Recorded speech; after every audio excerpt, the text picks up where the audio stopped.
And a good Monday evening, everybody. Chris McDonald with you. We're so grateful to have you as we begin another week of Mac Files program. We're always grateful to have new guests with us tonight, but we're very, very honored to have this gentleman with us, Colonel Robert L. Maness, U.S. Air Force, and we McDonald's, we are very fond of the Air Force. I've got a brother, retired lieutenant colonel, got a son going there. Robert, it's good to see you tonight, Colonel. Really appreciate you being part of the Mac Files with us tonight. Welcome to our show, and I'll just tell you, like I tell everybody else, now you'll be a guest here for about 10 minutes, and then after that, we'll adopt you, and you'll be Mac Files family, and you won't get rid of us after that. It's good to see you tonight, man. How are you? It's good to be with you, Chris. Thanks for having me on. Good to see you, and I'm grateful that you're here tonight. I really am. I want to, a reason I brought you on is that this Operation Epic Fury, I wanted to get your take from a military perspective of what things are looking like and going with our country right now. I know 7 servicemen have died. That was the latest tally we got today, and very sad for that loss. And whenever you have any loss, it's not good. But overall, I think the mission has been on target. I'm just wanting to get your take of what you see, things we've done right, maybe things we could do better, and where we're headed with this. And, are we looking at a protracted situation, or do you think we're going to be in and out of that pretty quick? But I'll let you take it over from here. So good to have you tonight. Thanks again for having me on. I appreciate the opportunity. Look, this is a combined air and naval campaign. It's not doesn't have any appearances of being a ground invasion or even much use of any ground forces at all so far. Anyway, that's the issue with war, as you probably are aware, is you never know what the enemy's going to do, and they always get a vote. You never know what outsiders are going to do, and they can get a vote if they're close enough. And there are a lot of Gulf Arab countries, Southwest Asia countries around that aren't necessarily our friends. Some are, and some aren't. So there's a lot of potential for what we call pop-up issues coming up. But having said all that, I think the campaign has been very well planned and designed and executed so far. I think we're at day 8 or 9 here, going into the second week, and we've reduced their missile and drone launches from a little bit over 1,000 on the first day down to less than 20. Wow! In the last 24 hours, the only missile launch I am aware of from Iran was the one aimed at Incirlik Air Force Base, the U.S. base, NATO base in Turkey, and it was intercepted by our THAAD air defense system. So that's a big difference between the 12-day war. If you recall, last year they were launching 400 or 500 missiles a day at Israel and our bases and those kind of things. So that's a good indicator that things are going very well. The fact that their military units are having to activate their last stand defense plan, which is basically, here's a list of pre-planned targets. If you lose communications with us at the headquarters, then you are cleared to fire your missiles and your drones at those targets. That's why you see political leaders coming out and apologizing to the Gulf Arab states, especially the ones that have no military bases there and haven't participated in this, and saying, hey, we didn't mean to do that. Our units are operating without our authority. Well, the indicator of that is that we've been very successful at destroying their command, control, and communications with their military forces, which is good. Another good sign. We have sunk, I'm having trouble keeping up with the count. This afternoon, the president said 46 Navy ships were sunk, and by 6 o'clock Central Time tonight, it was 51. So their Navy is sitting at the bottom of the ocean. And most people will recall that are older than age 25 that they've really played havoc in the Straits of Hormoz. Yes, they have. By laying mines, shooting missiles at merchant vessels and oil tankers and trying to blockade it and all that. Well, they have no capability to do that now. So, and that's another good indicator of the success of that is over the last 24 hours, oil tankers and shipping has begun moving again back through the Straits of Hormuz, both directions, where it was kind of slowed down to like 1 or 2 a day. for the last 3 days. So, excuse me.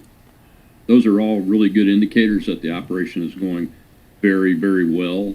If you look historically at an air campaign and a Navy campaign like the one we're seeing, the closest historical example is Desert Storm's air campaign and naval campaign at the beginning of that against Kuwait. But the difference is Kuwait is much smaller, is a very much self-contained area. We attacked targets in Iraq too, and attacked their military forces all the way up into Iraq, but it's a very much smaller area. The population of Iraq is about 20 million, about 97 million in Iran.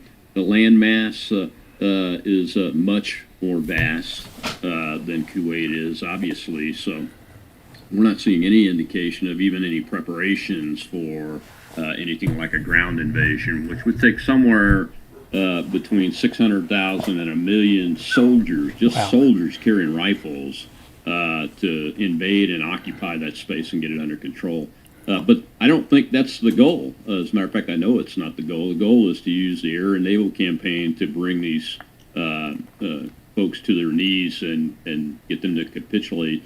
That's happened one time in modern history, and that was at the end of World War II with the Japanese. The Empire of Japan was brought to its knees with air and naval power until they capitulated in unconditional surrender. And if the president and his team continue to operate on this air and naval campaign that they've embarked on, which he said would last about probably 5 weeks, I guess 4 weeks based on Desert Storm. Right.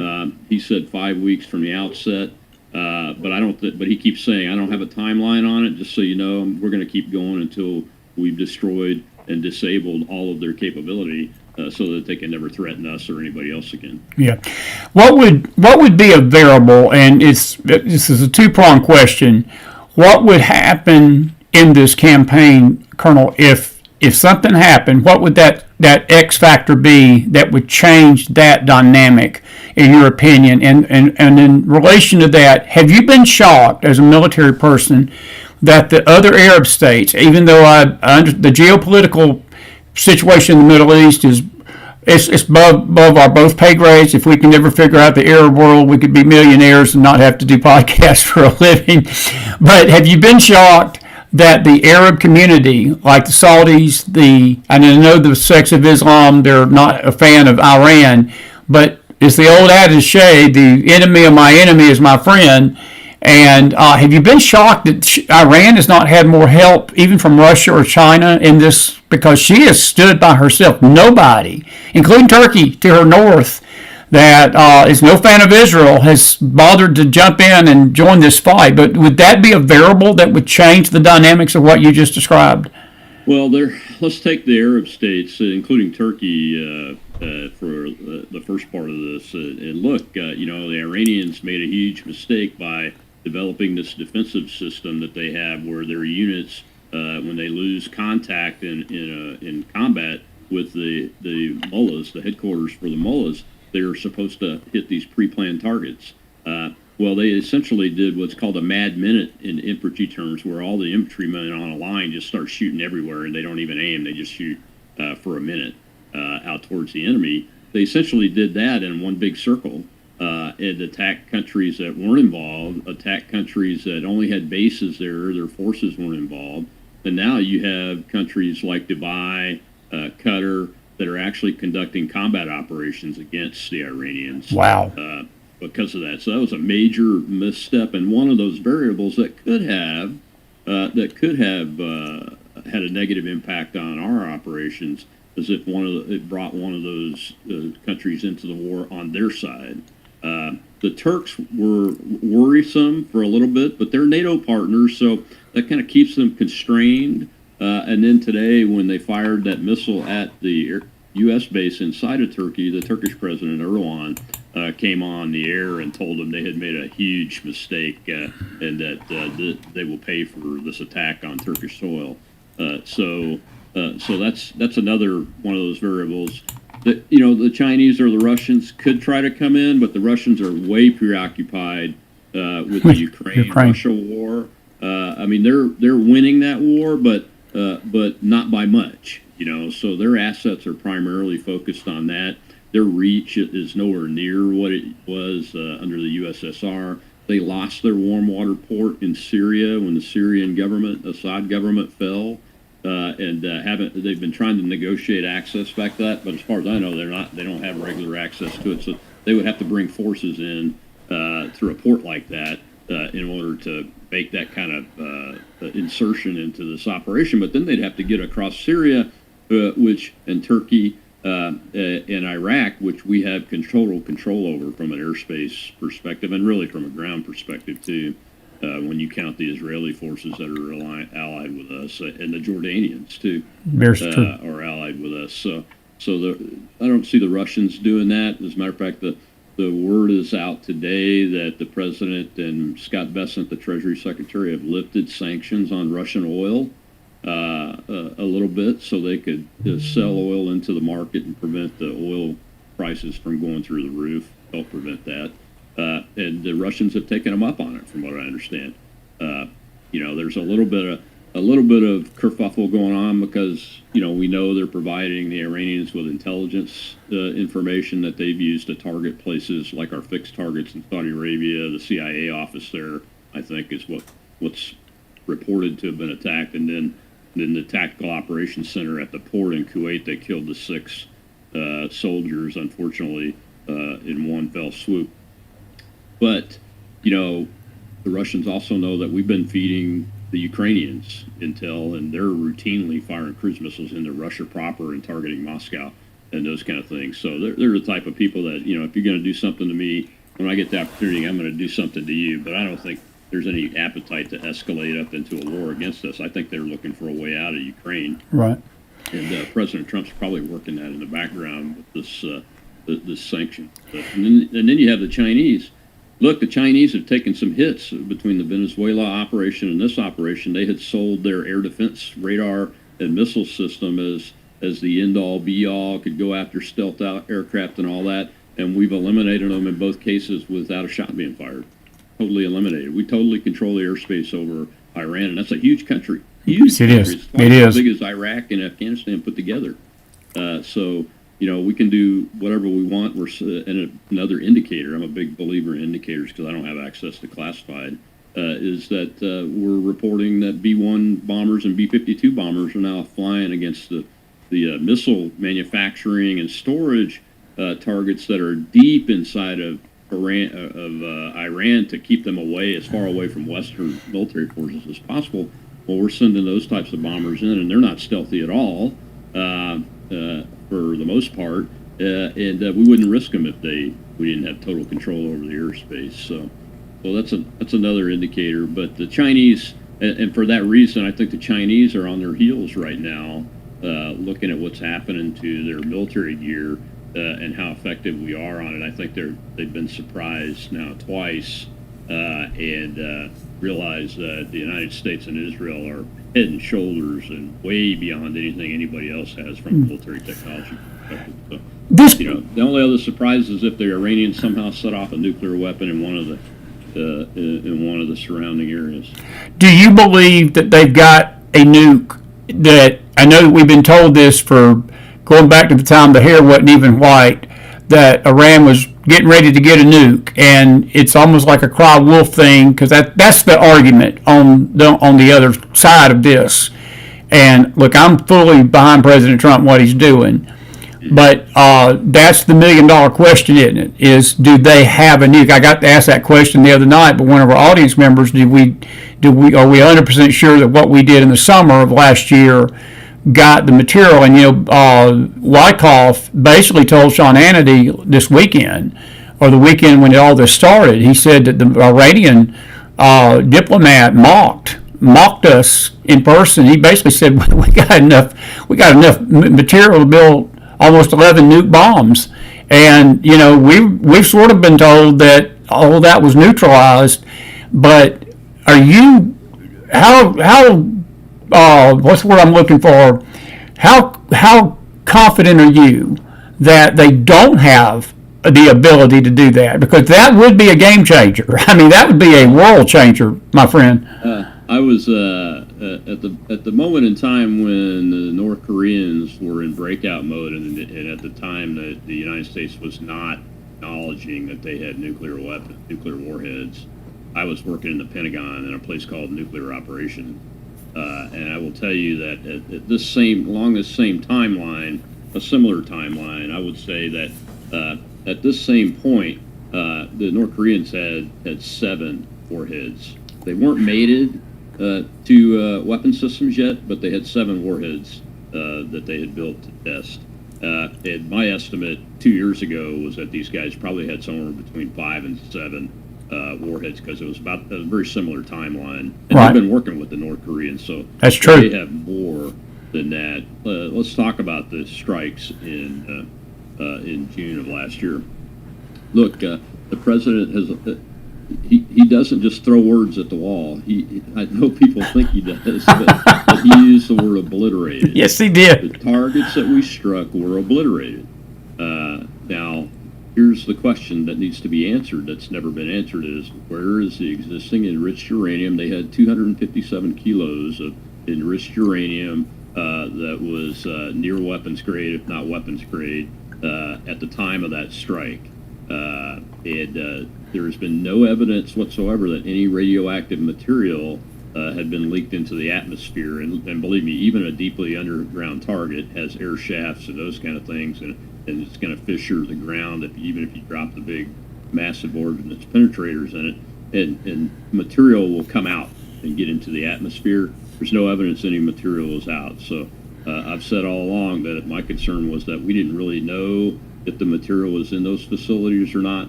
And obliterating the facilities is good because the machinery is hard to get back. You know, you got to buy it, and it's sanctioned. Those are sanctioned parts and those kind of things. So that's good. And it probably set them back 10 or 15 years, just that. But the enriched uranium, I mean, we may know where it is from a classified perspective, but there's no public knowledge that it was struck because there's been no evidence of any leakage of uranium, but radioactive material into the atmosphere, and there would have been some. I got you. And if it has happened, it's being kept a very closely guarded secret, but there's too much instrumentation, too much technology, too much communication for that to be a reasonable expectation to be able to cover that. So Okay. my question is, where is that stuff? It's a great question. Do we have a better idea where it's at now? I think we probably do, because when we hit those targets, and the Israelis had been hitting them already, it forces them to move stuff, you know. And I have an idea that we probably know where at least a large portion of that is, or at least one location. And that's why you're starting to hear rumors leak out. Well, maybe we'll send boots on the ground and to go capture that, those items and those kind of things.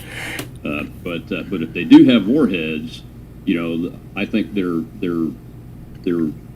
place in the process was in last summer was, we think that they were getting ready to figure out how to mate a warhead to a weapon system like their ballistic missiles, which they have perfected, even long-range stuff that reaches into southern Europe. They perfected the accuracy of them and the reliability of them. So the next step is, how do I get a nuclear warhead on it to make it go off?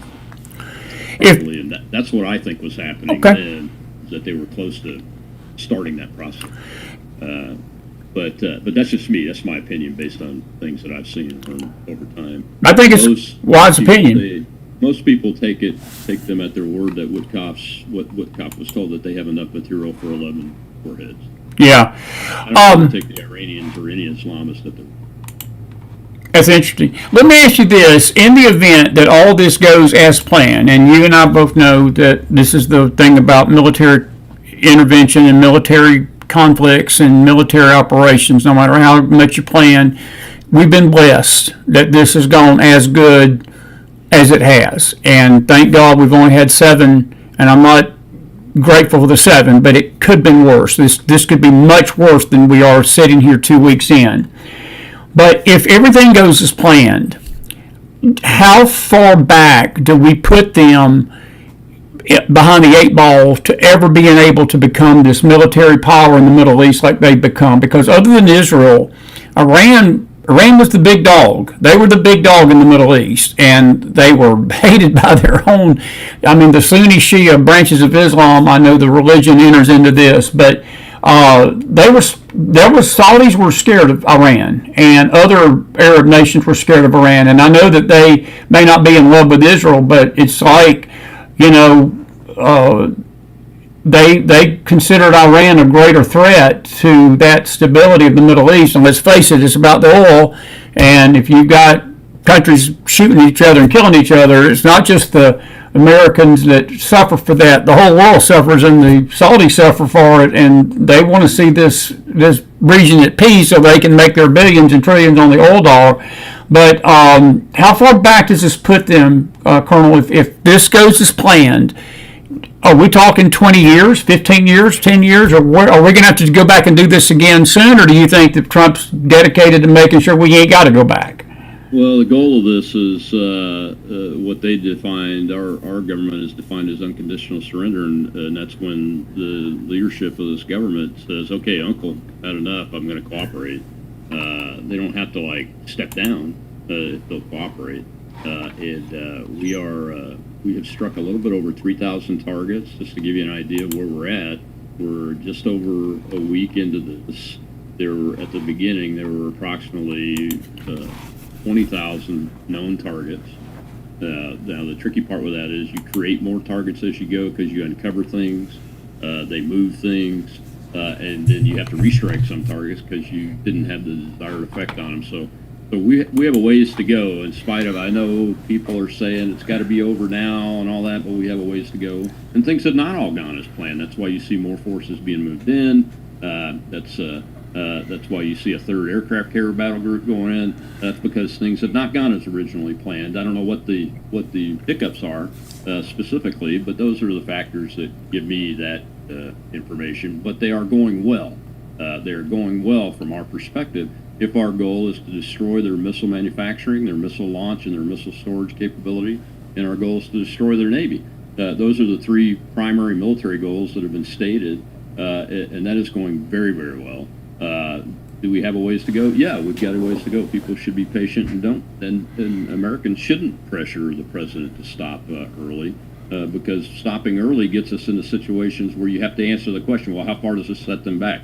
We want them set back permanently, so that the Iran that emerges is maybe it's Persia again, and the Persian people who love the Jewish people and love Western technology and love the Western lifestyle as much as anybody else, can have their country back and be free and prosperous again and friendly with all their neighbors and with Americans and those kind of things. So that's where we want to be. We don't want to be in a situation where we're counting days again and go, well, we got to go back and restrike.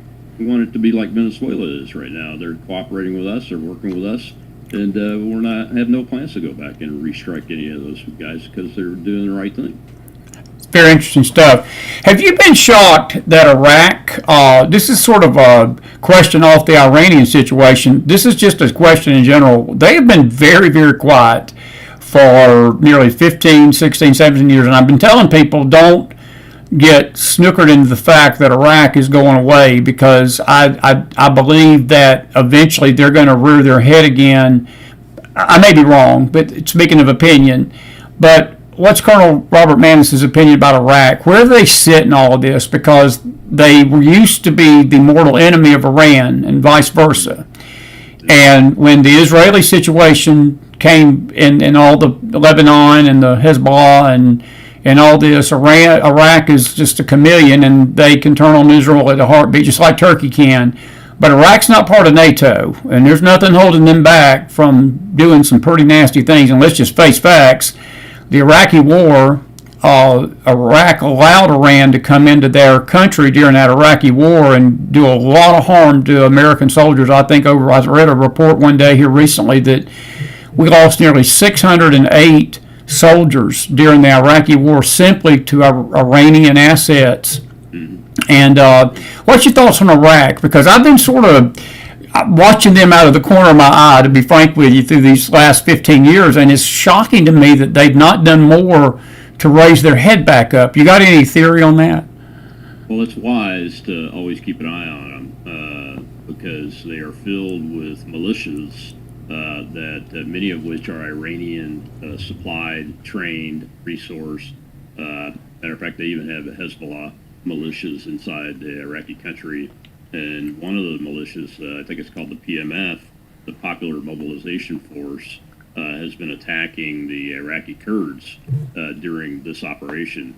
That's why the Kurdish discussion of the Kurds forces has come into this. It's one of those wild cards because the PMF has been attacking them, and we've destroyed the PMF forces that have attacked them. So we've actually been dropping ordnance on those forces inside Iraq that have been doing that. So it's a fairly weak as a country because of the way it's divided up from a political perspective. And we left it intentionally like that. But it is dangerous because those Iranian, especially the Iranian Shia militias, are allowed to run roughshod and pretty much do anything they want unless we hold them accountable. What is your overall opinion of Pete Hegseth? I have to tell you, I know a lot of people were concerned about his youth, but Colonel, I tell you, Pete is my kind of Department of Defense head. He's a no-nonsense kind of guy. He don't take buff from the media. I feel like that the military in general has been going very woke over the last 20 years, and it's refreshing to see a head of the Defense Department not be woke and don't care and do what's right and just put his finger on these soldiers. We got to have soldiers. You got to have a country of soldiers to protect you. We don't need a bunch of woke individuals that's worried about offending people's feelings over some of this crazy stuff that we've gotten to. But I think he's done a pretty good job to be a novice at this. And I tell you, I've been very pleasantly surprised in the job he's done. And I always felt he was going to do a good job. But I have to tell you, I give him a 9.5. Nobody's perfect, but I would give him an 8 or 9. The job he's done so far. What's your take on him?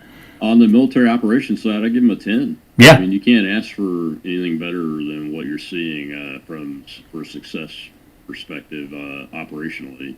From a personnel and a bureaucracy side, I give him a 7. He's got a long ways to go to get the right people out and the right people in at the 5 layers down that go down below him, and that's why you still hear some kind of flaky stuff come out of the building on occasion. All anonymously, by the way. But he's working it. I mean, it's the Pentagon bureaucracy, the Department of War bureaucracy is the biggest one in the world. So it's a big animal. It's quite a task, and he's working it. That's where his inexperience, I think, probably is not serving him as well as his experience in military operations. I mean, you can see it just comes out very, very well the way they're doing this. So he knows when to pull the reins in and make a decision himself, and he knows when to delegate. And you can't ask for much more than that. I mean, he's a better Secretary of Defense than any I've served under in my lifetime during combat operations, and that includes Donald Rumsfeld, who I thought was I served in the Pentagon on the Joint Staff when he was there right after 9/11, and I thought he was fabulous. Yeah. Very smart guy. I thought Rummy was a good guy. Yeah. But Hegseth is even better than it. So. That's good. I mean, I'll agree with you. Do you think that history is going to look back on this time that we had President Trump in the 2 administrations, the first one? I know he was getting his feet wet the first time, and I know that he was an outsider, and he put a lot of people in places that turned out to be traitors and betrayed him, even in the Department of Defense. And but it seemed like he learned a big lesson with that 4-year space to think about things. I don't think I've ever seen a more balanced commander-in-chief as president. And it goes with your take on Hegseth. I don't think we've ever had a president that has been just almost a genius in confronting evil, but yet not getting us in a protracted war. And that's the knock on him right now. People are trying to use his own words and saying, well, you said we wasn't going to get into a useless war. Well, this ain't a useless war. This is necessary for the stability of the Middle East. It's necessary for the safety of America. But he's very wise and very reserved in his actions, and he doesn't do anything just haphazardly. And to go to war, this has been a planned out event. I believe, without a doubt, this was being planned for months before they did it. I got a gut they may have even been thinking about this back in June of last year when we did the first strikes, that this was always on the table. Well, Go ahead. we keep war plans on the shelf that get updated every year or sometimes every 6 months for a long time. This operation, I remember when I was in tactics school, planning an air campaign against Iran to see how it would come out, just for practice. I mean, we've been looking at this country for a long time. I came into uniform at age 17 in 1978, 79. We've seen them as our enemy that's declared war on us the whole time I was in the Air Force. So these plans have been around a while. They keep getting updated. The interesting thing is the application of the modern technology and modern weapons, which are even better than what we had when I left the Air Force in 2011. We had some really good stuff, and a lot of these weapons that you're seeing now were coming online in their current versions and everything. And it's just phenomenal how this team has put all of those capabilities together, and the new stuff like artificial intelligence, the Space Force concept, all working together synergistically to achieve these successes the way they are. Because that's very hard to do. I mean, this is a very complex air and naval campaign. Yes.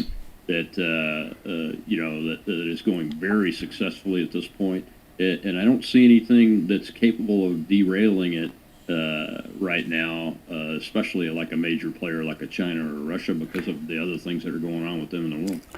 I'm glad you brought up the Space Force, because I was listening to some old videos of people mocking him and that first administration about the Space Force. And then I saw a report this weekend that it was the Space Force, Colonel, that has allowed us to have the superiority in the air because of the satellite imagery and these ships being sunk and these strategic areas being hit. Can you speak to that a little bit? That how that was really ultimately what Space Force was supposed to be about anyway, was it not?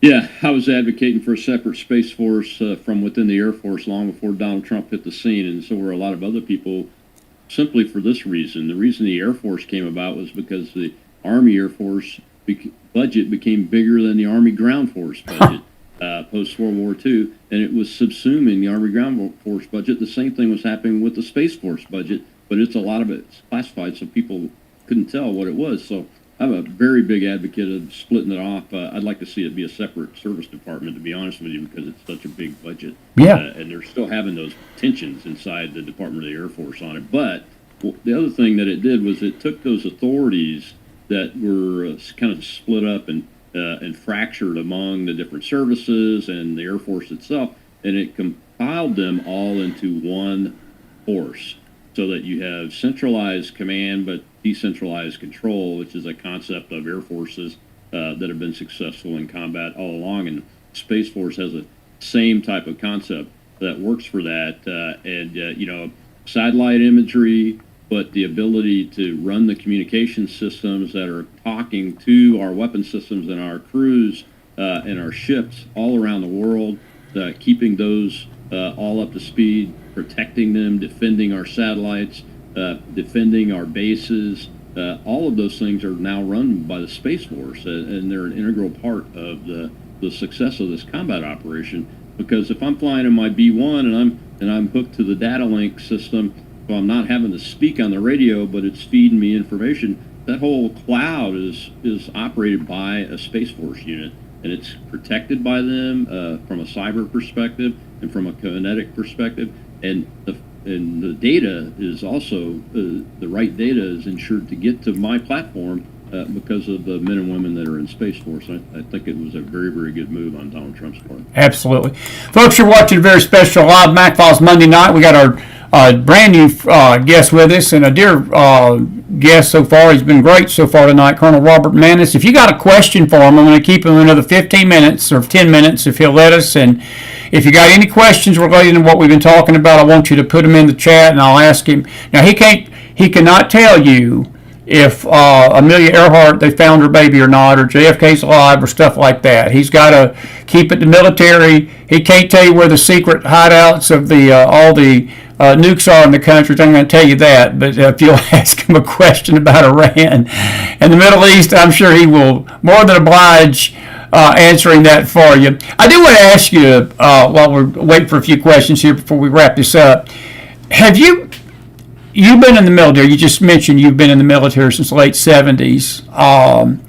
Have you been concerned about the direction of the wokeness of the military over the last, say, 15, 20 years, maybe even 10 years? It's really during the Biden and Obama years went on steroids. My brother, again, he was served during the Bush years. He was during the Clinton years as well. But when Obama came into office, he retired early. He got out. They didn't treat him too good by getting out early. It was a few years. It wasn't like he was retiring 10 years before. I mean, he had given him 20 years of his life. But they sent him to Iraq the last year of his service, and but he saw the handwriting on the wall, and he just couldn't stomach it. He said, "I've given him 20 years, and I'm not going to give him any more with this woke direction that the military is going in all four branches." I mean, it was across the board. Where do you fall on that? I mean, again, the military to me is supposed to be, if there's any branch of our government that, or any aspect of our government that does not need to be touched by politics, it's the military, because they protect us. Is that a fair statement? Oh, it very much is a fair statement. Look, I retired in December 1st, 2011, and in the fall of that year, the Chief of Staff of the Air Force sent a letter to all the base commanders. I was the commander at Kirtland Air Force Base, the 377th Air Base Wing Tigers there, and the day I left the base, after I was retired, I was on terminal leave, but I was still in the Air Force, but I was no longer in command. I got a copy of that letter sent to me by my base chaplain. I had a team of chaplains that worked for me on Kirtland Air Force Base, and that letter was telling commanders that they could no longer speak about their faith. The only people that could talk about spirituality in any government meetings were the chaplains. No commanders were allowed to do it. As a matter of fact, they even recommended commanders not even go to chapel on base to display their religious beliefs. So that was the first official acts, which really surprised me because I've been in the Air Force since I was 17, and I grew up in it, and was an altar boy in base chapels when I was a kid. You know, and it just shocked me because, especially in the Air Force, prayer. The Christianity has been a part, and Judaism have all been a part of the Air Force. You know, I've never been on a combat mission where the chaplain didn't say a prayer with the crews. Okay, it's a tradition. It's not only a tradition; it's a right. You know, people don't want to participate in that; they don't have to.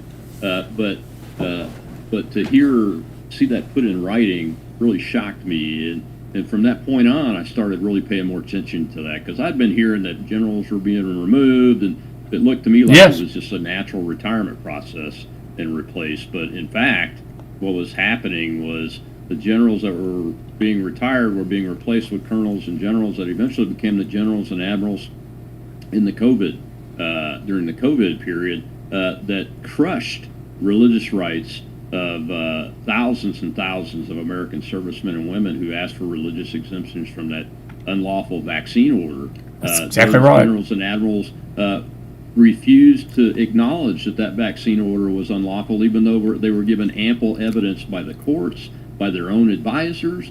They refused to acknowledge it and proceeded with it anyway. And the worst part is they refused to acknowledge the data that we saw about adverse reactions that good doctors were bringing up, and the good doctors were being crushed professionally for bringing up the facts to give to commanders and tell them that you are hurting the readiness of the military force by giving this vaccine and causing things like heart conditions in our aviators at age 25, in numbers that just dramatically exceed anything ever seen before. But instead of acknowledging that and doing the right thing and going to the president and saying, "Sir, we're not going to do this. By the way, your order's unlawful. Here's why." They didn't do that. They sucked it up and they stayed political. They went political. They violated their oaths of office. They violated the tradition of officers and commanders taking care of their people first to make sure that they could get home alive. And they hurt the readiness of the force, which is really a very bad impact on behalf of the American people. And now it's been rebuilt. Trump did a lot of that rebuilding, but Biden hurt us again when he came in. Yes. And everything. Luckily, it's been a year since he started, and there's enough leadership left in the building and in the services, and enough people with sanity in their minds to be able to say, "Look, we have different leadership now. We got to do the right thing," and all that. But that stuff is still there. Remember, we brought all these young people in, and they're growing up in the service that have been indoctrinated with this Marxism, So great point. critical race theory, and wokeism, and all that. Great We've got point. to work extra hard to get that out of the system so that the next 2 or 3 generations of generals and admirals don't have that mindset. And we've got to focus on it. In spite of all the successes you're seeing, all you're seeing right now are the A-team, the best of the best. And they've done a lot of work to weed senior leaders out before we went into these operations. So we're doing okay, but we're not doing the best we can. We have to continue to get this stuff out. We've got to look at our war colleges and get it all eradicated out of there. Get any Marxist professors eradicated out of there. All the curriculum's got to be reviewed and those kind of things. And the secretary is working on all that stuff. I know he is. But it takes time to do that. This is, like I said, the biggest bureaucracy in the world. Yeah. And it takes time to do that. But we've got to stay dedicated to that while we're doing all these other things successfully. And that's not the easiest job in the world to do. But he's got a lot of support behind him. I'm a member of what's called the STARS organization, the Stand Together Against Racism and Radicalism in the Services. We started that organization. Air Force Academy graduates started. I'm not one, but I was asked to be on their board of advisors originally because the Air Force Academy curriculum and professors and leadership was indoctrinating the cadets there with Marxism. Not teaching about Marxism and how to combat it, but indoctrinating them with Marxist, woke, and critical race theory concepts so that they used that and believed in it. And it was a terrible situation. That group still exists. You can find them at stars.us. And they are working with Secretary Hegseth, have worked with him very closely before he was even named secretary to help write his books. The War on Warriors is one of them that they helped put together with him. And, so there's a lot to be done, but it is being done. It just takes time. Yeah. Got a great question for you. Roger Hooker, good to see you, Roger. He says, is it possible for the people of Iran at this point to overthrow the supreme leader, or have we diminished the government structure enough without that help? That's an excellent question. What's your take on that?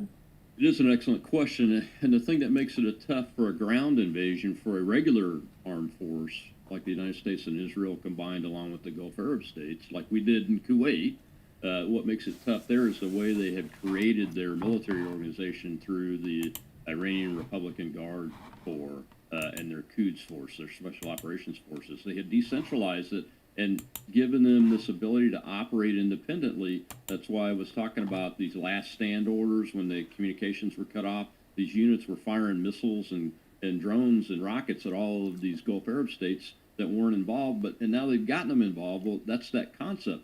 Well, while it was detrimental to the Iranian effort in that vein, it works very well to be able to put down local insurrections, local resistance, and it works very well to become an insurgency against any invading and occupying force like what happened in Iraq.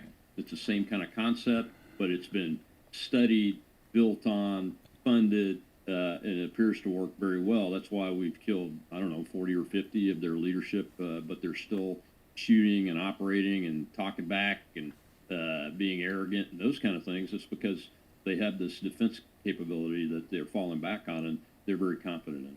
That's good. Good question, Roger. It really is.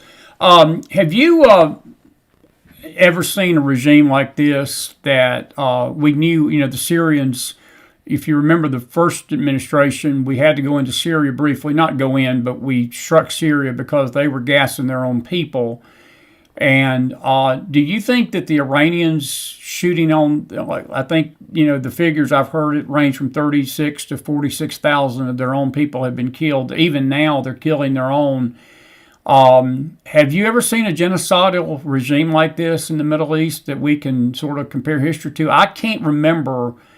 Even though I know the Iranians, that branch of Islam is very rigid and very tough on its adherents. But have you ever seen anything in this modern times of that many people getting slaughtered? The Ottoman Turks, and the Armenian genocide, Azerbaijan, that area. But you know, I mean, they're a model, same model that Nazi Germany used when dealing with their population and dealing with outsiders and disposing of tens of thousands of people. It's the same kind of concept. You know, the Chinese Communist Party continues to do that in their own existence now. It's done in a lot larger numbers, I think, under Mao and Stalin. Millions of people have been died of, all of them in their own, you know, from the hands of their own government. So it's not a new concept. What puts a twist on this is this virulent Shia Islam that really is a doomsday cult. Yes, it is. You know, the 12th Imam concept and all that stuff. And these Islamists have no respect for human life. And quite honestly, it's a Muslim it's a Muslim culture problem, too. It's not just Shia Islam. Some are more progressive than others, but really, by and large, this is a overall Muslim culture problem of not a respect for human life. They treat women like chattel slaves, you know, and those kind of things. It's just totally incompatible with what our laws here in the West are, which is why we should never have brought these large numbers of Islamists into our country. And my view is that we should be deporting and denaturalizing every single one of them right now. Yeah. Unless they are, you know, can be bona fidely proven to be assimilating into the American culture, which doesn't mean they have to become Christians, but they have to obey. Obey all laws, man. Not try to Yeah. conquer us through the law, like what's happening in some places in this country. There are Sharia courts in Texas that are allowed to operate, and that's against not only the Constitution, but it's against the American way of life, and we need to stop it. Well, I got two more questions for you. And Lori Farrell must have been reading your mind, or you were reading Lori's mind, because her question is, if the U.S. and Israel can see Iran to be a stable and non-oppressive country, she says, could we not deport Iranians here in the U.S.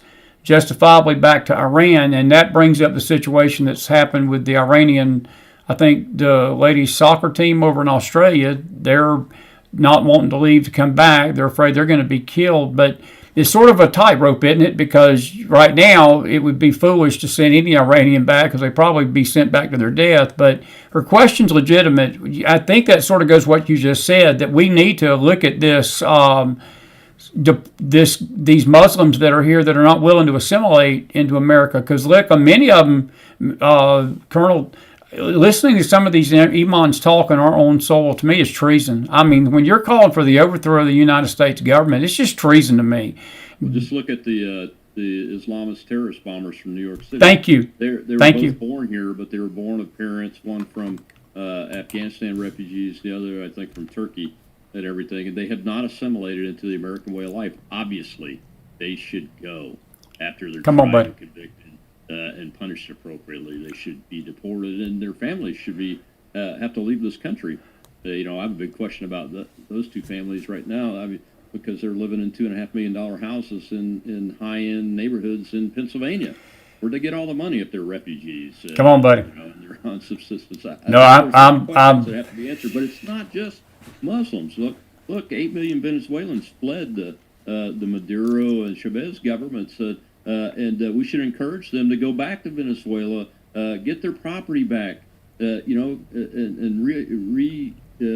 assimilate back into their own country. Same thing with Cuba. We're hearing that Cuba is likely to go down the tubes, the government anyway. Well, I don't know about the Cuban folks that live here in the United States whose families came over and lost all their property, but if it was my family, I would be asking for my property back and want to go back there and help turn that country back into a prosperous free nation like it's supposed to be anyway, and a good neighbor for us. One final quick question. I'll let you go. And man, you've hit a grand slam. I hope we can get you back, and I hope we can lean on you at times if we get any breaking news to come on and talk with us about this. It's been a pleasure tonight. It really has. One more question for Roger Hooker, and I think you've already alluded to this. You believe that we can accomplish our goals in Iran without without boots on the ground. You believe our Navy and Air Force is superior enough that we can take these strategic targets out without worrying about the boots situation with our boys in Iran. Absolutely. We didn't have to put any boots on the ground in Japan. It was a much bigger problem. That's true. And with much older technology. That's a great point. That is an excellent point. Well, buddy, listen, I'm going to give you a couple of minutes, wrap us up, and promise me you'll come back. And don't hold the fact that I know James R. against me. But he's going to kill me for saying that. No, he's my buddy. And I want to say thank you just in case he's listening tonight. He's the one that connected us. And he is my dear friend. We go back a long way, and we fought some trench wars together on this world of the internet. And he'll always be my friend to the end of this world. But thank you so much for being with me, and I'm so grateful to know that you're out there now, and we can call on you. Wrap us up. Final thoughts about where we're at in this, and we'll say goodnight. Thank you for giving us your time on a Monday night to come talk to us. It's really intriguing and very informative, and I'm grateful for you. I really am. Well, thank you, Chris. I appreciate your show, what you do, and everything. Look, I would just keep in mind for my fellow Americans out there, never give up, never quit fighting. Success in this world, in this country, which equals prosperity and freedom, it will always be a struggle. And we Americans have to continue to carry the torch of American culture and American values, no matter when we came to this country. That's right. We need to demand that every immigrant either assimilates or gets out and goes home. But never give up. Have faith in this president. You can have faith that he's going to do what he said he would do. He said we're not going to enter any worthless, endless wars, and he hasn't. I believe that he will not do that, and that's why I have confidence in this. And the more I see out of the operation, I more firmly believe that, and you should have faith with him. But also continue to give him advice on social media about issues like John Cornyn versus Ken Paxton in Texas. I know he pays attention to social media, so don't be shy about giving good constructive advice and let them know. But also, we got midterms coming up. Staying home is not an option. We got to get in there and vote, because if the other side takes it, they are no longer. This is not your mom and dad's Democrat Party. I'll agree about it. That's our next discussion on our next show we get. We're going to talk about the mom and dad Democrat Party. Well, my friend, I hope you'll stay in touch with us. I'll be in touch with you. Thank you for being with me. I'm going to say goodnight to these folks off the air, and I'll let you get out of here. Thank you for being with us, and have a great night. Thank you so much. All right. Colonel. Good night, everybody. Colonel Robert Maness, everybody, and grateful. Put some fire in the house for him tonight, and we've been so very, very honored to have him. And I tell you what, I want to thank James R. For being very gracious and connecting me and the Colonel. And my brother and him are somewhat in the same age group, but they where Colonel Maness is serving, or was serving, Todd served there too, and it was good to hear some military insight to what's going on in Operation Epic Fury tonight. Thank you for these questions, and I'm grateful that y'all were out there. And our mic was a little hot there at the beginning. We tried to back up a little bit. We're going to work on that. We're about to get new computers and new systems here where we don't have to worry about stuff like that soon. But listen, we're grateful that you've been with us tonight, and we're going to be back with some new stuff later at some point tonight. And but we thank you all for being with us. Did you enjoy him? Pat says Pirate Radio is back. I wouldn't say it's back, Pat. we have to do a PG rating of Pirate Radio. We don't do any more of the Pirate Radio stuff like we used to. But I wouldn't say it's back. But anyway, it's good to see y'all tonight. Excellent interview it was, and it was a great guest. And but good questions tonight, and I do appreciate all of you for being out there. If you've got another question or two, I'm going to keep you. We got about 3 minutes to go, and we'll wrap this up in about 3 minutes. And I will say this tonight. One of the things we're going to do tonight, we're going to have a weather update. We've had the first major severe weather outbreak of the year take place just 2 or 3 days ago in this weekend, and I think somewhere between 8 and 10 people are dead in Oklahoma. Our dear friend Leslie Millway, these tornadoes came close to them. They were not affected directly, but indirectly. And a big tornado, an out-of-season tornado, an EF3 hit Union City, Michigan, and some folks got killed up there. And that's the first EF3 tornado Michigan has seen since the 90s, and this early in the year. And also overall. So the spring is getting started out on a rough note tonight. There's storms in northern Alabama and Mississippi, tornadic storms.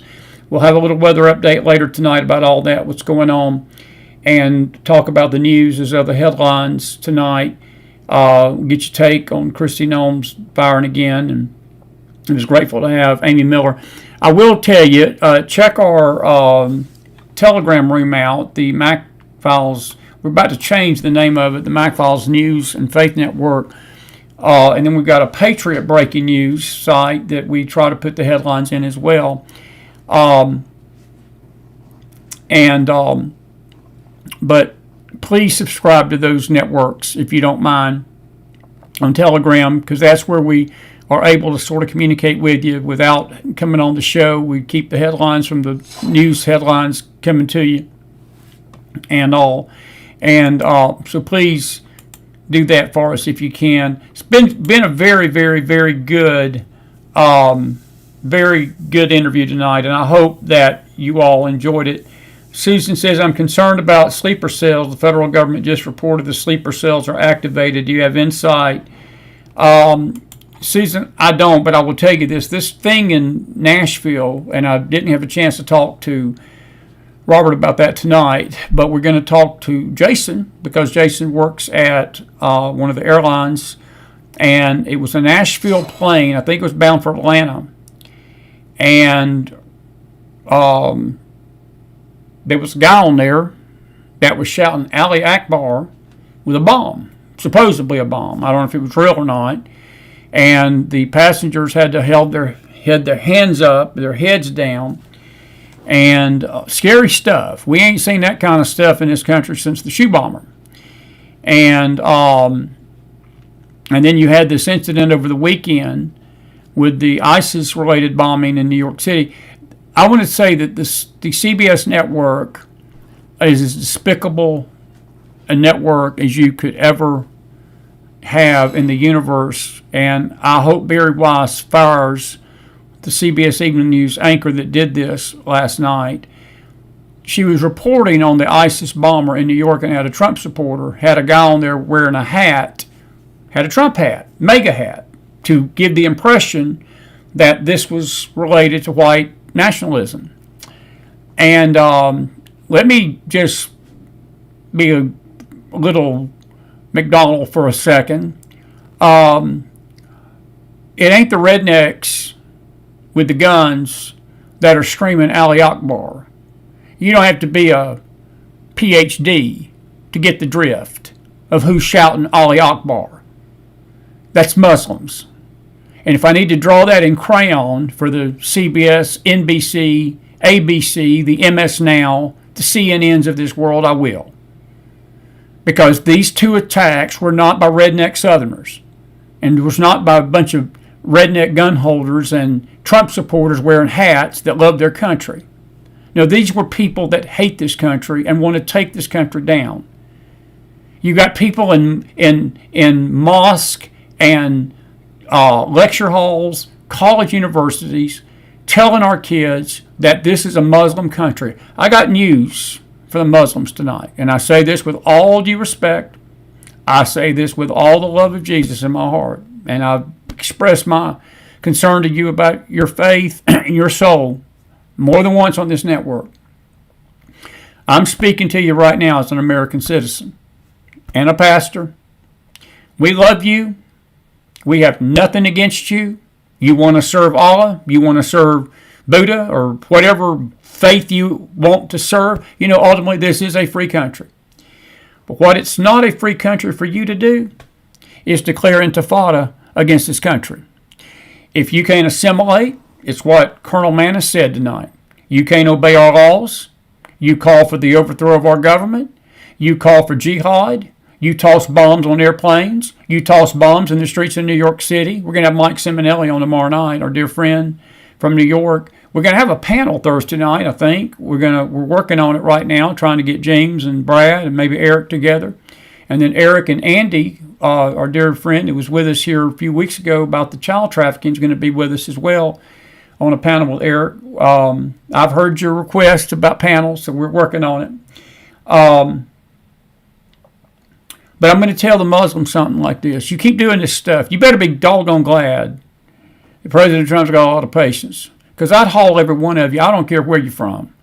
You start threatening this country like this, you're declaring jihad. You're a terrorist threat. I'm going to treat you like a terrorist. And we put terrorists in jail. Your free speech does not give you the right to threaten and promote the overthrow of the United States government. You would not be doing that in Iran. You would not be doing that in Saudi Arabia.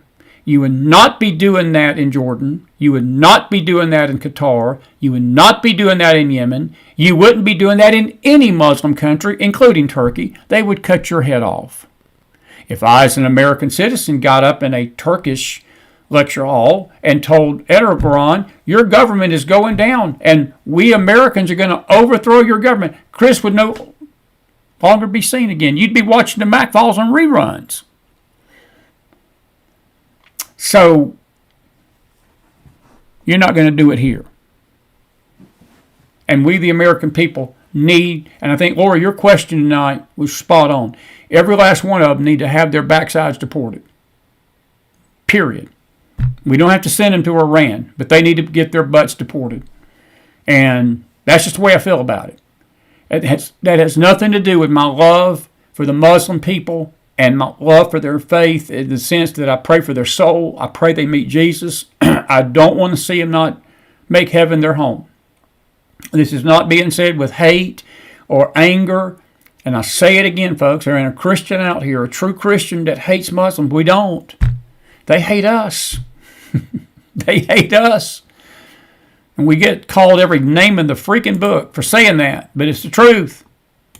It's the truth. And it's going to stop. It's got to stop. It's got to stop. But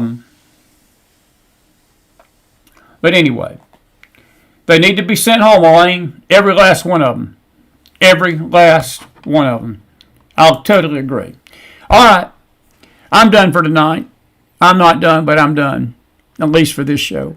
Wasn't Colonel Robert Maness a great, great guest tonight? I'm so thankful for him tonight. It was just, I love guests like him that are just common sense, pro-America, very knowledgeable of the military, and I got to sit there and listen to him for 2 hours. And but he has a family, he has to eat, and so we didn't want to keep him all night. But I want to thank him for being with us tonight, and I want to thank you all for being a great audience. Listen, God bless you. God bless your families. We'll try our best to be back tonight, and if something happens, I'll see you back here in the morning. And then tomorrow night, we've got Mike Simonelli at 9:30, but we got Gene Albert early tomorrow night with the Bible Museum. It's going to be a special face show. We're going to talk to him about an hour about what's going on with this museum and in an encouragement to make this year the year of the Bible for you and your family. You don't want to miss that. And then we'll talk more about the country with Mike Simonelli. He's got some insight on this New York City situation with the bomber. And he's got a few choice things to say. So you might need to leave the kids at home for this one tomorrow night, because Mike was fired up today when I was talking to him. And McDonald's fired up too. I'm biting my tongue is what I want to say. Pat and Deb, I think I need James R. on here to say what I want to say about this situation with these Muslims threatening America. But we're a family show, so I'll leave it at that. Love you guys out there tonight, and may the Lord bless you, and have a good night, everybody, and be blessed. And I'll see you back here, the Lord willing, a little bit later. We got some things to talk about with the news. But listen, you be safe down south tonight in this weather, these storms tomorrow in the Midwest, and then the upper Midwest on Wednesday. And God bless you out there, and pray for our country, folks. We sure need it right now. And our prayers for our boys over in Iran tonight, and these bases in the Middle East and Israel as well. And we're going to be talking with Gidon and Ruth at some point about what's going on in Israel through this, if we can get them to interview with us and get back on track here. But listen, may the Lord bless you tonight, and I will see you back here later. If you enjoyed Colonel Robert Maness, put some fire in that house. Such a great guest tonight, and thank you all for being with us. Have a good night, everybody.